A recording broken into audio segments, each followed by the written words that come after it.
देखो, प्रागैतिहासिक काल में हम मुख्य रूप से पाषाण काल के बारे में पढ़ेंगे, क्योंकि पाषाण काल का उल्लेख या पाषाण काल के जो भी अवशेष हैं वो यहाँ से प्राप्त हुए। इसके पश्चात मनुष्य को तांबे का जो धातु है उसके बारे में भी पता चला, तो ताम्र युग भी आया।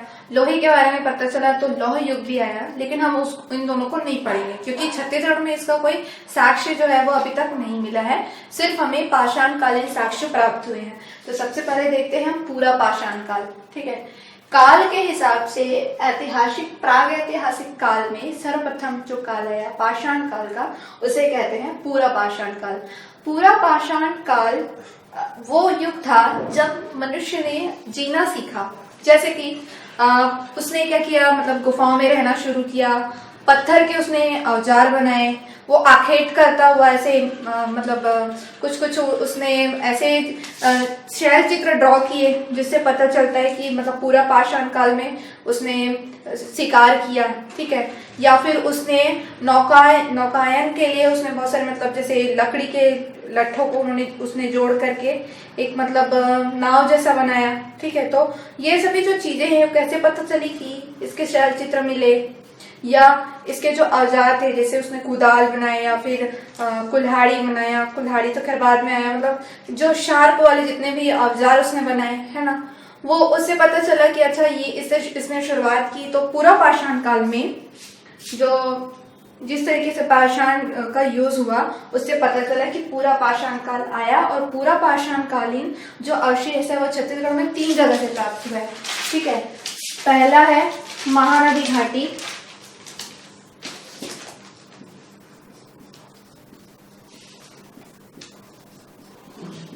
दूसरा है सिंघनपुर की गुफाएं,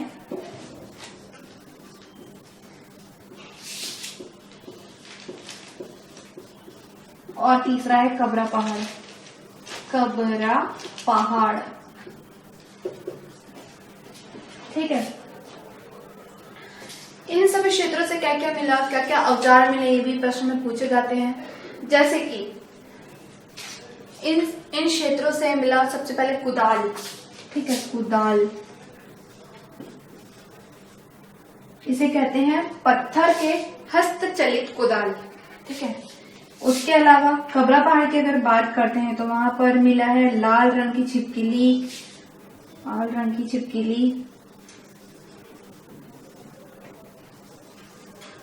घड़ियाल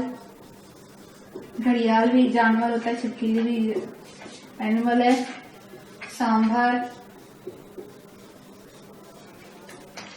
ठीक है, और शैल चित्र भी मिले हैं, मनुष्य के शैल चित्र।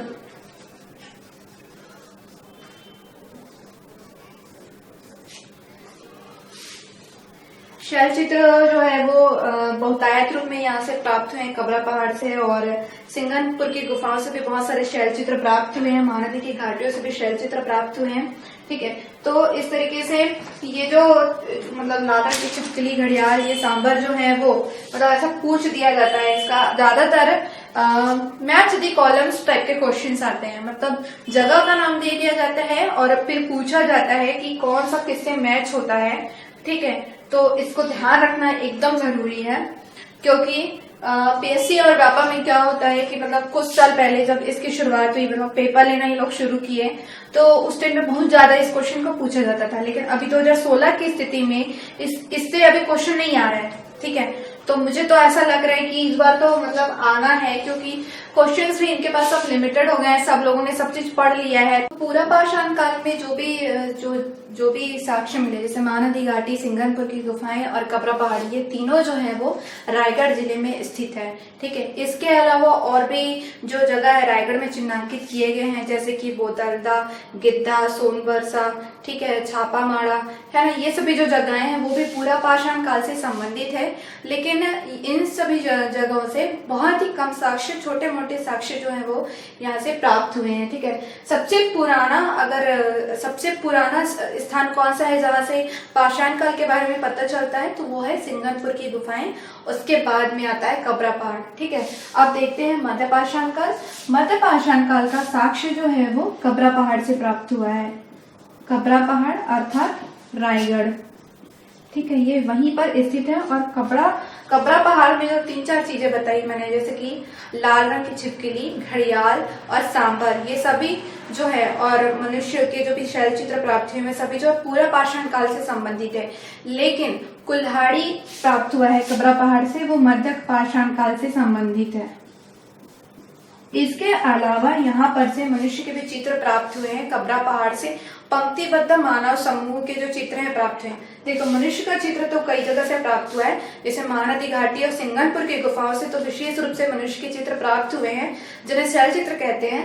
लेकिन कबरा पहाड़ से पंक्तिबद्ध मानव समूह प्राप्त हुए, मतलब एक आदमी ऐसे खड़ा हुआ है, फिर दूसरा आदमी खड़ा है, फिर तीसरा आदमी खड़ा है, इस तरीके के जो शैल चित्र प्राप्त हुए हैं, यह जो है वो कबरा पहाड़ से प्राप्त हुआ है।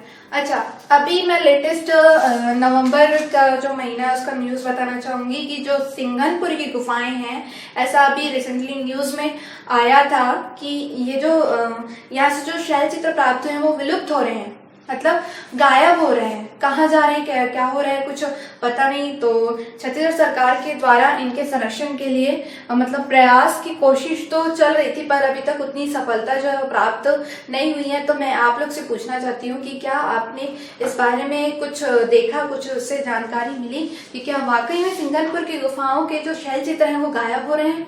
तो ये एक अच्छा आप लोग के टास्क है। तो जब ये इसको बताने का सिर्फ और सिर्फ यही मीनिंग है कि जब ये न्यूज में आया, सिंगनपुर की गुफाएं अगर एक बार आ गई और उसके बारे में जब इतना तहलका मचाने वाला जब न्यूज आ गया कि गुफाओं से शैल चित्र गायब हो गए, जो एक धरोहर है जिससे मनुष्य की सभ्यता के बारे में पता चला, और वही गायब हो गए, तो ये तो आपके एग्जाम से रिलेट होता है, उससे क्वेश्चंस बनता ही है और पूछे भी जा सकते हैं। क्वेश्चंस डेफिनेटली पूछे जाएंगे, मुझे तो लग ही रहा है। ठीक है, तो हमने देख लिया मध्य पाषाण काल।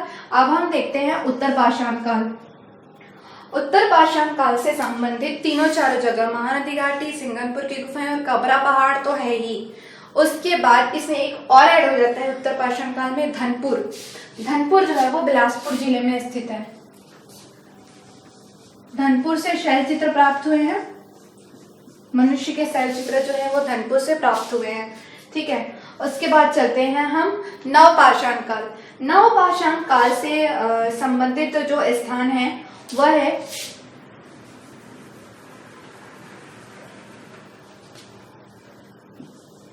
अर्जुनी,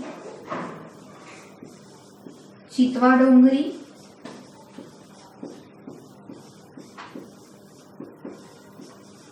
ठीक है, और टेरम।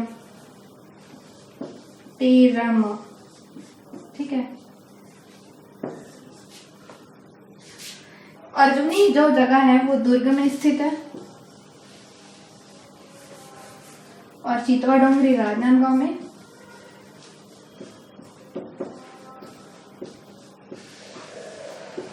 और टेरम जो है वो रायगढ़ में स्थित है। ये जो जगह है वो नवपाषाण काल से संबंधित है। यहाँ से जो भी औजार प्राप्त हुए हैं या चंद्रभाल प्राप्त हुए हैं, जो भी चीजें प्राप्त हुई, अवशेष जो भी प्राप्त हुए, वो नवपाषाण काल से संबंधित है। ठीक है, तो इसको भी एक बार पूछा जा चुका है व्यापम में और पीएसए में भी पूछा जा चुका है। और अगेन मैंने बताया कि इसमें जगह का नाम दे दिया जाता है और मैच दी कॉलम का स्टेप का पैटर्न का क्वेश्चन पूछा जाता है, या इसको पाषाण काल से संबंधित पूछा जाता है। ठीक है, जैसे कभी भी किसी भी जगह की खोज हुई है अभी तक, तो उस जगह का नाम दे दिया जाता है और फिर पूछा जाता है कि यह किससे संबंधित है, और उसका कोई भी साक्ष्य वगैरह जो है उससे भी रिलेट करके पूछा जाता है।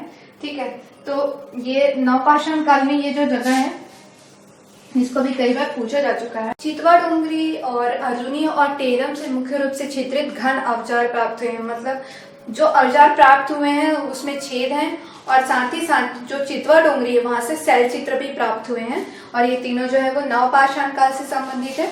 ठीक है, तो इस तरीके से हमने जितने भी पाषाण काल से संबंधित या जो प्रागैतिहासिक काल से संबंधित जो भी स्थान था उसको हमने देख लिया, परंतु प्रागैतिहासिक काल से संबंधित कुछ और जगह भी हैं जो मतलब हाल ही में कुछ साल पहले ही खोजे गए हैं, जैसे कि राजनांदगांव का बोनटीला नामक स्थान है। ठीक है, बोनटीला, और कांकेर में एक स्थान है ऊरकुड़ा या ऊरकुड़ा, ठीक है। ये दोनों जगह जो है वो प्राग ऐतिहासिक काल से संबंधित है, ठीक है। देखो, छत्तीसगढ़ महाकौशल विकास परिषद की स्थापना की गई थी और इस परिषद के द्वारा विभिन्न स्थानों की खोज की जाती थी, अभी भी की जाती है। इस परिषद के द्वारा की जाती है खोज।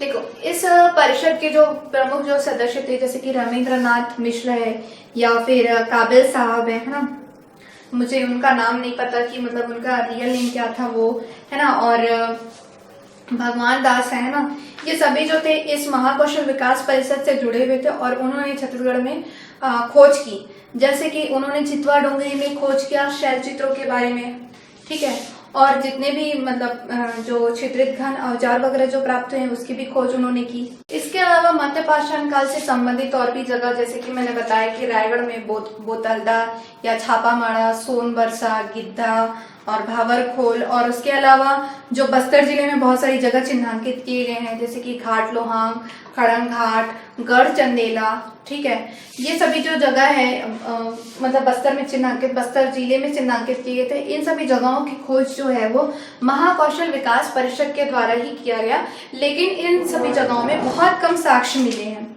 बहुत ही कम साक्ष्य मिले हैं जो एकदम बिल्कुल नगण्य है, परंतु फिर भी यह प्राग ऐतिहासिक काल से संबंधित है, ठीक है। तो इसको भी जानना हमें जरूरी था। अब देखो, पाषाण काल तो कंप्लीट हो गया, इसके बाद फिर ताम्र युग आया, फिर लौह युग आया। इसका कोई भी साक्ष्य जो है वो प्राप्त नहीं होता है। इसके अलावा कुछ और भी चीजें हैं जो छत्तीसगढ़ से प्राप्त हुई है, जैसे कि पाषाण घेरे प्राप्त हुए हैं यहाँ पर, ठीक है। पाषाण घेरे क्या है? प्राचीन काल में जब मनुष्य की मृत्यु हो जाती थी तो जमीन में गड्ढा किया जाता था और उसकी लाश को डाल करके उसके ऊपर बड़े बड़े पत्थर ढक दिए जाते थे, तो उसी को कहा जाता है पाषाण घेरे। पाषाण घेरे जो है वो बहुतायत रूप में करीब 500 पाषाण घेरे केश काल का गढ़धनोरा स्थान है, वहां से प्राप्त हुआ है। गढ़धनोरा से 500 घेरे, 500 पाषाण घेरे प्राप्त हुए हैं, ठीक है। इसके अलावा और पाषाण घेरे जो है वो दुर्ग जिले का करही भदर, सोरल एंड चिरचरी, इन तीनों स्थानों से भी पाषाण घेरे प्राप्त हुए हैं और इन पाषाण घेरों पर बहुत सारे पाषाणकालीन बहुत अधिक मात्रा में प्राप्त होने की वजह से इसको संरक्षित भी किया गया है। मतलब इसको अभी मतलब पर्यटन स्थल के रूप में इसको विकसित करने के भी प्रयास चल रहे हैं अभी वर्तमान में, ठीक है। अच्छा, इसके अलावा बहुत सारे स्थानों पर शैल चित्र प्राप्त हुए हैं, वो हमने डिस्कस कर लिया। लौह पात्र भी प्राप्त हुए हैं, मतलब लोहे से संबंधित कुछ क्षेत्र प्राप्त हुए हैं, जैसे कि दुर्ग का जो करका भाटा क्षेत्र है, ठीक है, ये हमारा रहा दुर्ग का करका भाटा। ये अभी मतलब अभी 2016 की स्थिति में ये करका भाटा जो है वो बालोद में स्थित है, ठीक है। तो ये जो मतलब इसको पॉइंट कर देती हूँ मैं, बालोद का जो करका भाटा क्षेत्र है वो लोहा गलाई से संबंधित क्षेत्र था, ठीक है। उसके अलावा सरगुजा में जो रामगढ़ की पहाड़ी में जोगीमारा और सीता बेंगरा की गुफा है, जोगीमारा और सीता बेंगरा, इन दोनों गुफाओं से लोहे का पात्र मिला है। इन दोनों गुफाओं से लोहे के पात्र मिला है। करका भाटा जो था बालोद में स्थित है, यहाँ ये लोहा गलाई से संबंधित था, ठीक है। और इस क्षेत्र मतलब लोहार क्षेत्र के नाम से प्राचीन काल में ये जाना जाता था और इस क्षेत्र से मृतभांड प्राप्त है। मृतभांड, जब कभी बात चलती कि शैल चित्र जो है वो कहाँ से प्राप्त हुए हैं, तो जो सर्वाधिक शैल चित्र है वो रायगढ़ से प्राप्त हुआ है, ठीक है। कबरा पहाड़ से मानवबद्ध पंक्ति समूह प्राप्त हुआ है, मानवबद्ध पंक्ति समूह कबरा पहाड़ से, ठीक है। और आखेट करता मनुष्य। प्राचीन काल में मनुष्य जो था आखेट करता था, तो उसने भी उसको शैल चित्र के रूप में उकेर दिया। ये जो आखेट करता मनुष्य है वो सिंघनपुर की पहाड़ी से प्राप्त हुआ है। ठीक है, तो ये भी एग्जाम में स्पेशली कई बार पूछा जा चुका है कि आखेट करता मनुष्य का जो शैल चित्र है वो कहाँ से प्राप्त हुआ, तो सिंघनपुर की गुफाओं से। और कबरा पहाड़ से विशेष रूप से शैल जो चित्र है उसमें मानवबद्ध पंक्ति समूह प्राप्त हुआ है। ठीक है, रायगढ़ के बहुत सारे स्थान है जहाँ पर शैल चित्र प्राप्त हुए हैं, जैसे कि रायगढ़, बोतलदा, करमागढ़,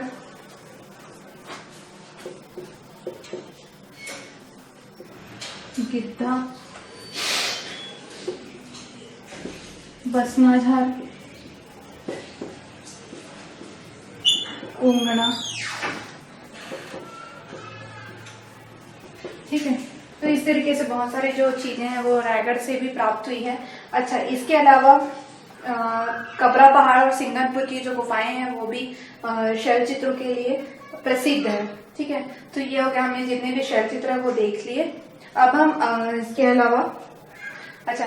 अलावा मैं एक चीज और बोलना चाहती हूँ कि जो मैंने पाषाण घेरे बताए हैं उसकी खोज जो है वो रविंद्रनाथ मिश्र और प्रोफेसर कामले के द्वारा की गई थी, और इन्होंने ही सर्वप्रथम खोज करके निकाला। जैसे दुर्ग का सोरर चिरचारी जो है वो वहाँ की खोज भी इन्होंने की थी, और कोंडागांव का जो गढ़धनोर स्थान है वहाँ का पाषाण घेरे जो है उसकी खोज भी रविंद्रनाथ मिश्र ने की थी। तो कई बार मतलब प्रश्न में पूछ दिया जाता है कि कौन कौन सी जो जगह है उसकी खोज जो है किस किस व्यक्ति ने की थी। सर्वाधिक जानकारी जो है वो रायगढ़ से प्राप्त हुई है। रायगढ़ के जो कबरा पहाड़ है उससे सर्वाधिक जानकारी प्राप्त होती है। तो ये भी प्रश्न में कई बार पूछा जा चुका है कि सर्वाधिक प्रागैतिहासिक कालीन जो साक्ष्य है वो किससे प्राप्त हुआ है, तो कबरा पहाड़ है जिससे सर्वाधिक प्राप्त हुआ है। ठीक है, और अगर लोहे से संबंधित सर्वाधिक जानकारी कहाँ से प्राप्त हुई है, तो दुर्ग जिले जो है वो उससे प्राप्त हुआ है लोहे का। ठीक है, चितवा डोंगरी नामक जो जगह है जो नवपाषाण काल से संबंधित है, वहां पर मानव और पशुओं की आकृति प्राप्त हुई है। चितवा डोंगरी इज वेरी इंपॉर्टेंट, चितवा डोंगरी। ठीक है, यहाँ से प्राप्त हुआ है मानव और पशु की आकृति।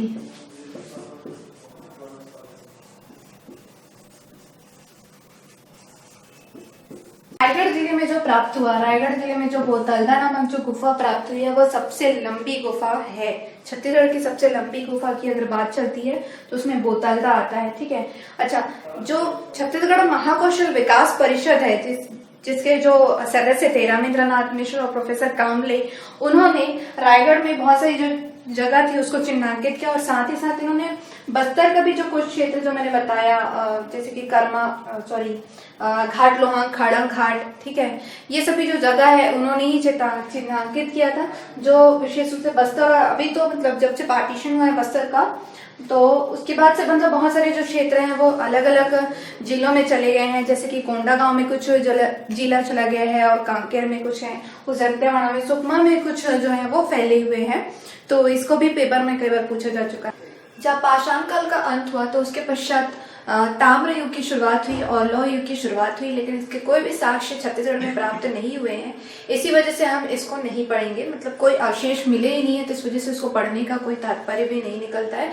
अब आगे का हम देखते हैं, जैसे कि मैंने बताया था कि किस तरीके से मनुष्य की सभ्यताओं का शुरुआत हुआ, और उसका जब खनन कार्य प्रारंभ हुआ था 1921 में, हड़प्पा युग की साक्ष्य जब छत्तीसगढ़ बोलती हूँ, भारत में जब मिला है ना, तो उसके पश्चात ही सभी जगह खनन की शुरुआत होने लगी। ठीक है, तो अगर हम हड़प्पा कालीन अवशेष की बात करें, अगर छत्तीसगढ़ में हड़प्पा काल से संबंधित कोई भी अवशेष प्राप्त हुए, अगर ऐसा हम देखते हैं तो छत्तीसगढ़ में ऐसा कुछ भी प्राप्त नहीं हुआ है। तो इस वजह से हम हड़प्पा से संबंधित कोई भी साक्ष्य प्राप्त नहीं होने की वजह से उसको हम नहीं पढ़ेंगे। ठीक है, मतलब इसका कोई अस्तित्व नहीं है, ऐसा कहा जाता है कि यहाँ पर मतलब कुछ भी है ही नहीं, वो लोग कभी इधर आए ही नहीं, ऐसा मानते हैं। ठीक है, इसके पश्चात हड़प्पा युग के पश्चात वैदिक युग की शुरुआत हुई। ठीक है, वैदिक युग के भी कोई ज्यादा साक्ष्य जो है वो छत्तीसगढ़ में प्राप्त नहीं हुए हैं। इसी वजह से वैदिक युग से संबंधित मतलब जो वैदिक युग में ऋग्वैदिक काल और उत्तर वैदिक काल जो हुआ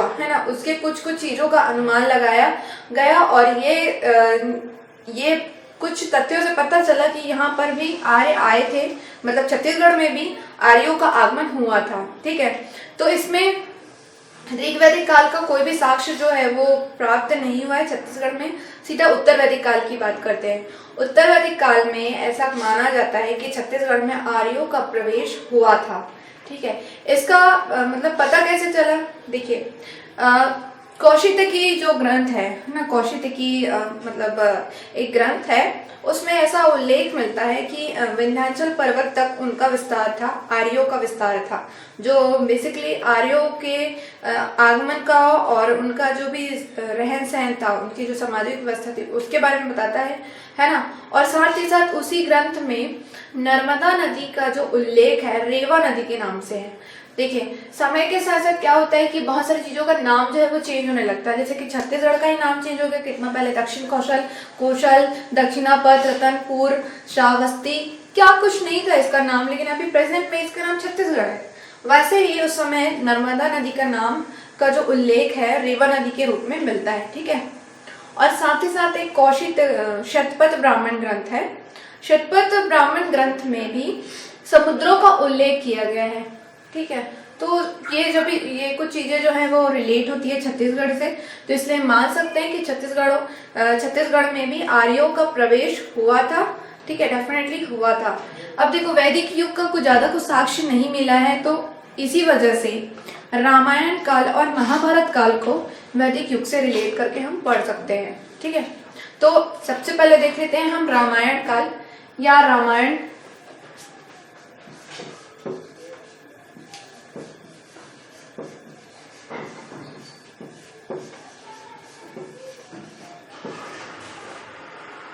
सबसे पहले तो ये बताना चाहूंगी, रामायण काल में छत्तीसगढ़ को दो नामों से जाना जाता था। जो छत्तीसगढ़ का मैदान है, ये बीच वाला जो एरिया है, उसको छत्तीसगढ़ को दक्षिण कौशल कहा जाता था, और नीचे वाले एरिया को दंडकारण्य कहा जाता था। तो यहाँ से आप कर लीजिए दक्षिण कौशल,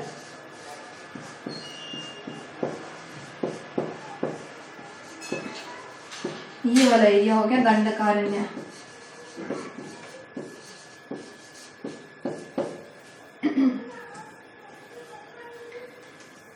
रामायण का से ये पता चलता है कि दंडकारण्य में भगवान श्री राम ने अपने 14 वर्ष के वनवास के समय कुछ समय यहाँ व्यतीत किया। साल के वनों का विशेष रूप से उल्लेख है। ठीक है, इससे संबंधित जो साक्ष्य है वो भी कई स्थानों पर प्राप्त हुए छत्तीसगढ़ में। ऐसा कहा जाता है कि दक्षिण कौशल जो था, राजा भानुमंत का शासन यहाँ पर था। भानुमंत जो है वो माता कौशल्या जी के पिताजी थे, अर्थात श्री राम जी के नाना जी थे, है ना। उनका जो शासन था वो छत्तीसगढ़ में था, और उनकी जो राजधानी थी श्रीपुर थी, जिसे श्रावस्ती भी कहा गया बाद में। ठीक है, श्रीपुर उनकी राजधानी थी। और ऐसा कहा जाता है कि जब मतलब उनके पश्चात, भानुमंत के पश्चात दशरथ जी को इनका इस क्षेत्र का शासन प्राप्त हुआ, और अल्टीमेटली भगवान श्री राम जी को यह क्षेत्र प्राप्त हुआ। ठीक है, और उनके पश्चात उनके जो बेटे थे, है ना, लव और कुश, तो कुश के नाम पर जो सिरपुर था उसका नाम कुश स्थली भी पड़ा था। ठीक है, मतलब जब उनका शासन आया तो कुश स्थली भी पड़ा था। तो अब हम देखते हैं कि किस किस जगह पर इनके जो साक्ष्य हैं, मतलब रामायण कालीन साक्ष्य किन किन जगह से प्राप्त हुए हैं, ये देखते हैं। सबसे पहले तो जब राम जी वनवास के लिए यहाँ पर आए, मतलब इस क्षेत्र में जब प्रवेश किए, तो सबसे पहले वो उत्तर की तरफ आए। उत्तर में सरगुजा जिला में रामगढ़ की पहाड़ियां हैं, है ना, वहां पर वो आकर के कुछ समय अपना व्यतीत किए। तो इसमें से रामगढ़ की पहाड़ी,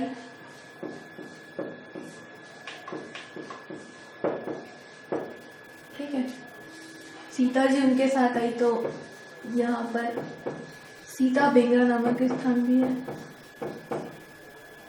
फिर आया लक्ष्मण जी भी उनके साथ आए थे। ठीक है, सीता कुंड नामक स्थान भी है।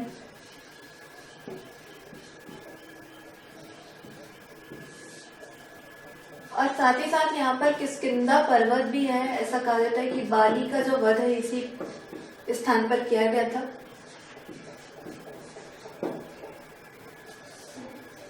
और यह हाथी को, ये 6 स्थान जो है वो रामायण काल से संबंधित माने जाते हैं। ठीक है, इसके पश्चात ये यहाँ से आए जांजगीर चांपा में। जांजगीर चांपा में 2 स्थान प्रमुख हैं। पहला है शिवरी नारायण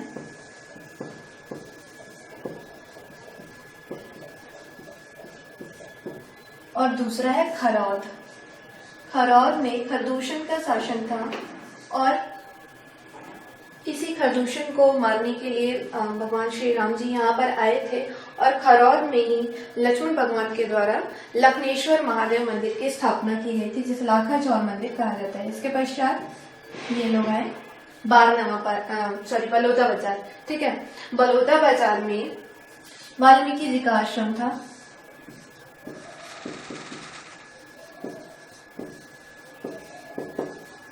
यहीं पर लव कुश का जन्म हुआ था, ऐसा कहा जाता है, और कालांतर में कुश के नाम से ही इस क्षेत्र में कुश का शासन हुआ। इसी वजह से इसकी जो राजधानी थी इसको कुश स्थली कहा जाता था। जो श्रावस्ती थी, वर्तमान सिरपुर क्षेत्र को श्रावस्ती कहा जाता था। ठीक है, यहाँ पर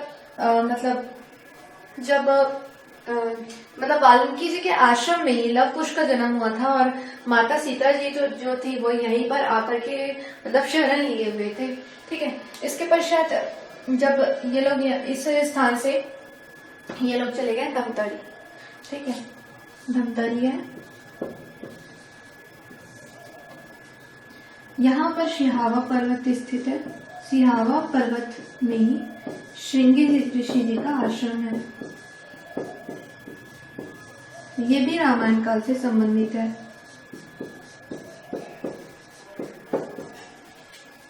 इसके पश्चात कांकेर जिला में पंचवटी नामक स्थान मिलता है। पंचवटी से ही सीता माता जी का हरण किया गया था। दंडकारण्य का जो एरिया है, यहाँ पर दंडक नामक व्यक्ति का शासन था। दंडक का शासन था, इसी वजह से इस क्षेत्र का नाम दंडकारण्य पड़ा था और इसी दंडकारण्य का सर्वाधिक उल्लेख रामायण में मिलता है। ठीक है, इससे ये समझ में आता है कि छत्तीसगढ़ जो था वो जो भानुमंत के पिताजी थे महाकौशल, उनके नाम पर पड़ा कौशल या दक्षिण कौशल, और जो नीचे का एरिया था उसे कहा जाता था दंडकारण्य।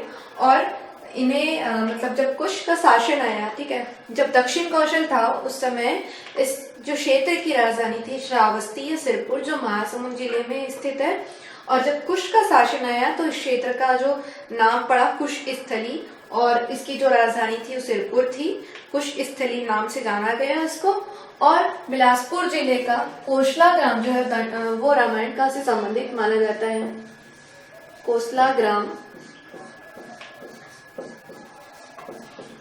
ठीक है, ये रामायण काल से संबंधित इसलिए माना जाता है क्योंकि यहाँ पर ऐसे साक्ष्य प्राप्त हुए हैं जो रामायण काल से हमें जोड़ते हैं। ठीक है, तो इससे पूरा पता चल जाता है कि किस तरीके से भगवान राम जी जो थे वो इस क्षेत्र से होकर के गुजरे। अच्छा, छत्तीसगढ़ सरकार के द्वारा राम गमन वन मार्ग की स्थापना की जा रही है। एक रोड मैप बनाया गया कि किस तरीके से कौन कौन से जिलों से होकर के भगवान राम गुजरे। करीब 1100 किलोमीटर है इस रोड की लंबाई, जो अभी प्रस्तावित है। इसमें काम जो है अभी शुरू हो चुका है पर अभी तक कंप्लीट नहीं हुआ है, तो इसको भी आपको जानना जरूरी था। ज्यादातर रामायण काल से संबंधित जो राजधानी है उसको पूछा जाता है या किन किन क्षेत्रों से होकर के गुजरे, इस तरीके के क्वेश्चंस आते हैं। अब हम अगला देखते हैं महाभारत काल। यह भी छत्तीसगढ़ में वैदिक युग से ही संबंधित है। ठीक है, तो सर्वप्रथम हम इसका नामकरण देखते हैं कि क्या क्या नाम था छत्तीसगढ़ का महाभारत कालीन, क्या क्या साक्ष्य प्राप्त हुए हैं। महाभारत काल में छत्तीसगढ़ को प्राग कौशल या कौशल कहा जाता था, अर्थात जो छत्तीसगढ़ का मैदान है इस वाले एरिया को प्राग कौशल या कौशल कहा जाता था, और दंडकारण्य वाला क्षेत्र है उसको महाकांतार कहा जाता था। ठीक है, इस एरिया को महाकांतार और ये वाले एरिया को प्राग कौशल या कौशल कहा जाता था। ठीक है, अब कुछ साक्ष्य जो है वो महाभारत कालीन छत्तीसगढ़ से भी प्राप्त हुए, उसको भी हमको देखना जरूरी है। तो सबसे पहले स्टार्ट करते हैं बिलासपुर से। बिलासपुर जिले का जो रतनपुर नामक स्थान है, ठीक है, वो प्राचीन काल में मणिपुर के नाम से जाना जाता था और महाभारत काल में ही इसको मणिपुर के नाम से जाना जाता था। और इस क्षेत्र में इस क्षेत्र में शासन करने वाले जो राजा थे, ठीक है, ताम्रध्वज, है ना, उनका शासन था वो महाभारत काल, मतलब जब महाभारत ग्रंथ में आप पढ़ोगे तो जो कौरवों और पांडवों के बीच में युद्ध हुआ था तो उस समय जो ताम्रध्वज है ना, उनका उल्लेख मिलता है कि वो मणिपुर के राजा थे और मणिपुर जो है वो रतनपुर को ही कहा जाता था, ठीक है। ये रहा आपका रतनपुर और ये संबंधित थे राजा ताम्रध्वज थे, ठीक है। उसके अलावा यहाँ पर जब हम महासमुंद जिले की बात करते हैं तो दो स्थानों का आपको विशेष रूप से ध्यान देना है। पहला है सिरपुर, ठीक है, और दूसरा है खल्लारी। देखो सिरपुर जो है वो, सिरपुर अर्जुन और उनकी पत्नी चित्रांगदा का पुत्र था बब्रुवाहन, उसकी राजधानी थी। और महाभारत काल में छत्तीसगढ़ का सिरपुर को चित्रांगदपुर के नाम से जाना जाता था और यही इसकी राजधानी भी थी। तो चित्रांगदपुर किसको कहा जाता था? सिरपुर को। और सिरपुर जो है वो बब्रुवाहन की राजधानी थी। अच्छा, जब आप महासमुंद से बागबाहरा की तरफ जाते हो तो बीच में पड़ता है खल्लारी, जिसे प्राचीन काल में खल्ल वाटिका भी कहा जाता था या महाभारत काल में खल्ल वाटिका कहा जाता था। यह खल्लारी नामक जो स्थान है, यहाँ पर भीम के पद चिन्ह प्राप्त हुए हैं और लाक्षागृह के भी अवशेष प्राप्त हुए हैं। मतलब ये जो यहाँ पे जो भी चीज प्राप्त हुआ है उसको महाभारत काल से अगर संबंधित मतलब रिलेट करते हैं अगर आप, तो ये जो साक्ष्य है वो उसी की ओर इंडिकेट करता है कि यहाँ पर लाक्षागृह नामक जो षड्यंत्र रचा गया था वो इसी से संबंधित था, ठीक है।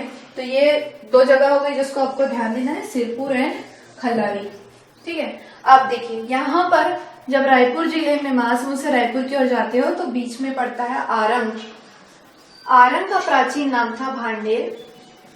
आरंग को और किस नाम से भी जानते हैं हम कि यहाँ पर मतलब जैनियों के बहुत सारे मंदिर हैं, मतलब मंदिरों की नगरी कहा जाता है आरंग को। आरंग में मोरध्वज नाम के राजा का शासन था और यह भी महाभारत काल से संबंधित है।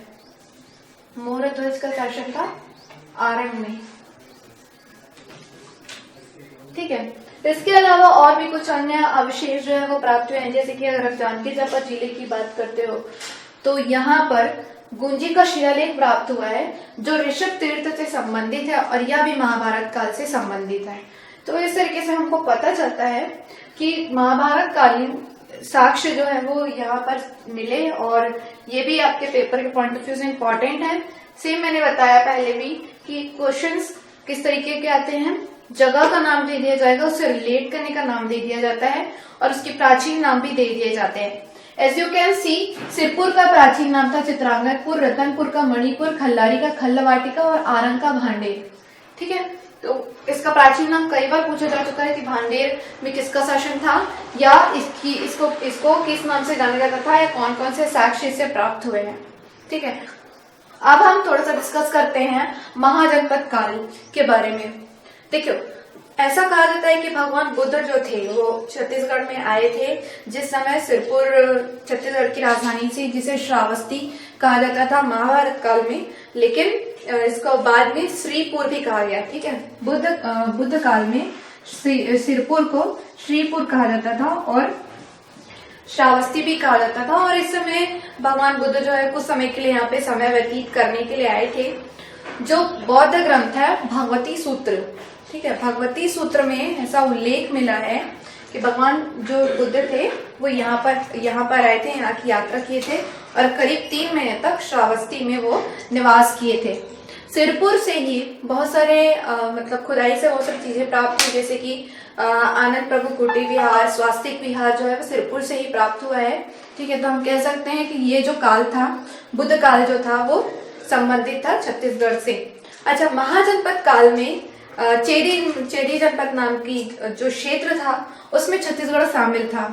चेदी राजाओं के शासन की वजह से इस क्षेत्र को चेदीसगढ़ भी कहा जाता था।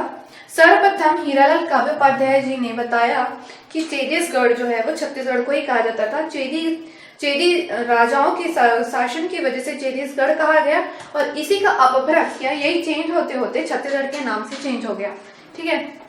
इसकी जानकारी किसने दी थी? बैगलर ने दी थी सर्वप्रथम कि इसको मतलब प्राचीन काल में छत्तीसगढ़ कहा जाता था किसको, हीरालाल काव्योपाध्याय को। और उसके बाद उन्होंने फिर इसको चीज को काफी अच्छे से उन्होंने डिस्क्राइब किया कि किस तरीके से मतलब चेदी राजाओं का शासनकाल था महाजनपद काल में। जब भगवान बुद्ध का शासन आया था, मतलब जब भगवान बुद्ध यहाँ पर आए थे, जिस समय वो यहाँ पर आए थे उस समय मतलब जो छत्तीसगढ़ था, ठीक है, वो मध्य प्रदेश का हिस्सा था, मतलब मध्य का तो हिस्सा था ही। तो उस समय यह दो भागों में बटा हुआ था, एक उत्तर का क्षेत्र जिसे उत्तर कौशल कहा जाता था और जो दक्षिण का क्षेत्र था उसे दक्षिण कौशल कहा जाता था, और छत्तीसगढ़ जो था वो दक्षिण कौशल में सम्मिलित था। तो इसका उल्लेख भगवती सूत्र से भी मिलता है। तो कई बार पूछा जा चुका है कि बौद्ध काल में छत्तीसगढ़ को क्या कहा जाता था, दक्षिण कौशल कहा जाता था, और महाजनपद काल में छत्तीसगढ़ को क्या कहा जाता था, छत्तीसगढ़ कहा जाता था।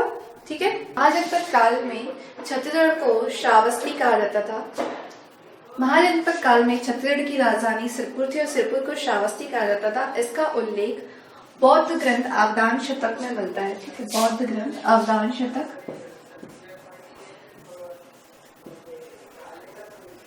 इस क्षेत्र को दक्षिण कौशल कहा गया और इसकी राजधानी थी श्रावस्ती या सिरपुर।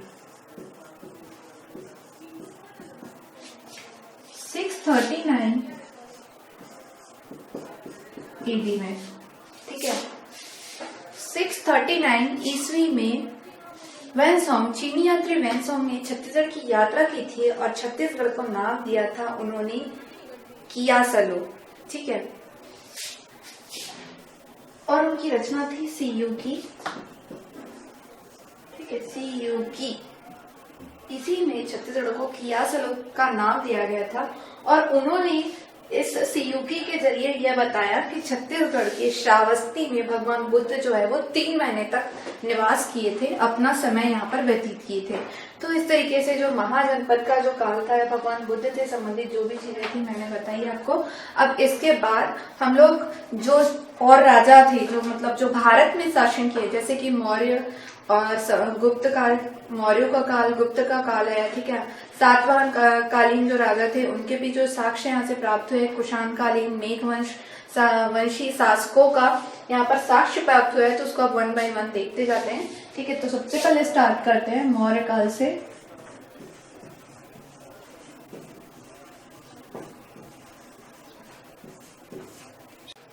मौर्यों का शासन कम से कम 322 ईसा पूर्व तक था और इसके कुछ साक्ष्य जो है वो छत्तीसगढ़ से भी प्राप्त होते हैं। तो चलिए उसको देखते हैं।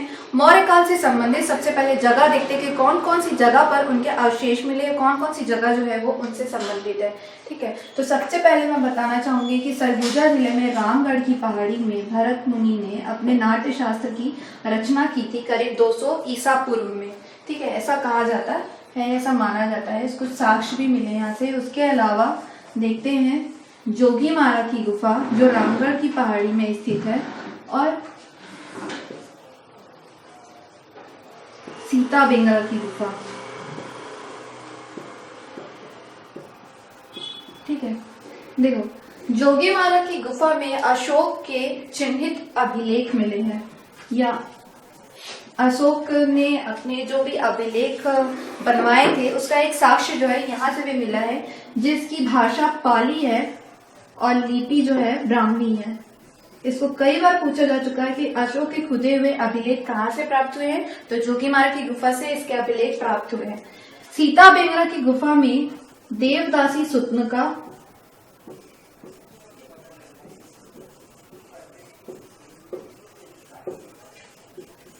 और देवदत्त,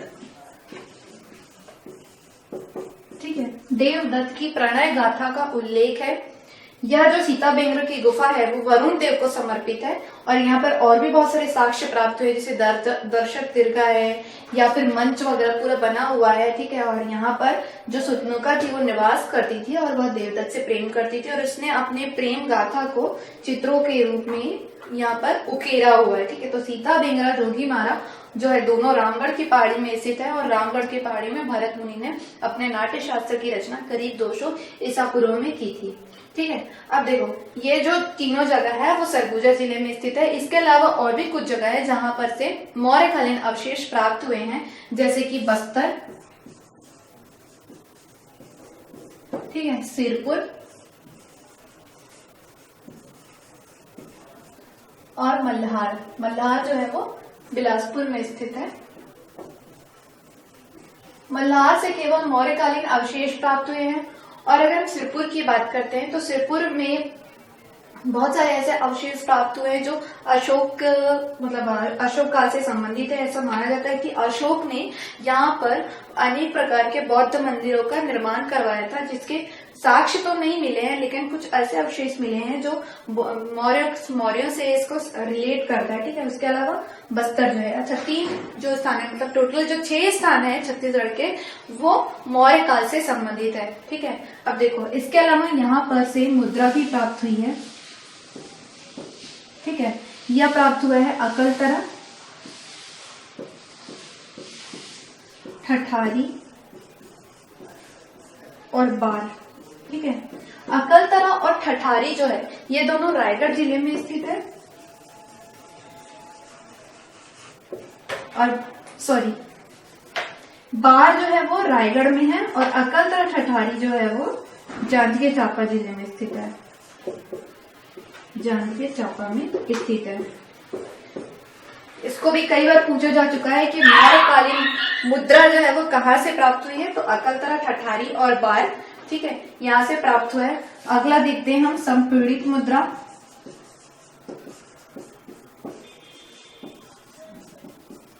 ठीक है, ये कहां से प्राप्त हुआ है? तारापुर, आरम एंड उड़ेला।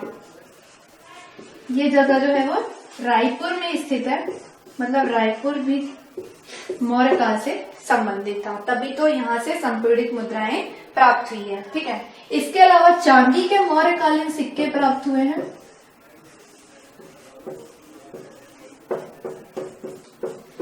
ये सारंगगढ़,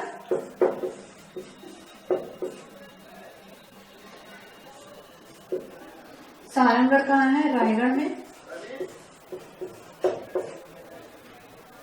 ठीक है, तारापुर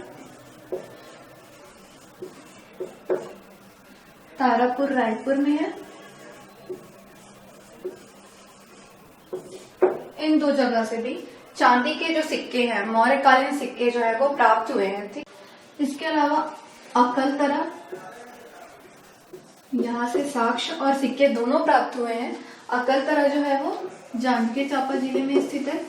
ठीक है, तो चांदी के सिक्के जो हमें 3 जगह से प्राप्त हुए हैं, सारंगगढ़, अकलतरा, तारापुर। ठीक है, महासमुंद जिले से ऊपर जब चल जाते हैं बलौदा बाजार, तो बलौदा बाजार में तुरतुरिया नामक स्थान है, यहाँ से बौद्धकालीन अवशेष प्राप्त हुआ है।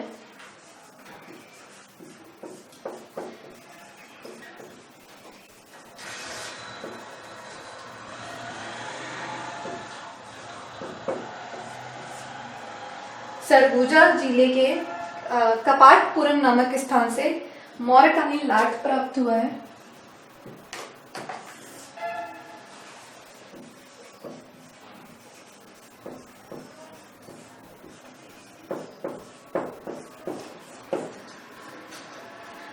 ठीक है, तो जो भी साक्ष्य थे मौर्य काल से संबंधित, जो भी चीजें थी वो इस तरीके से है। अब आपको इसको मर्ज करना है और याद करना है।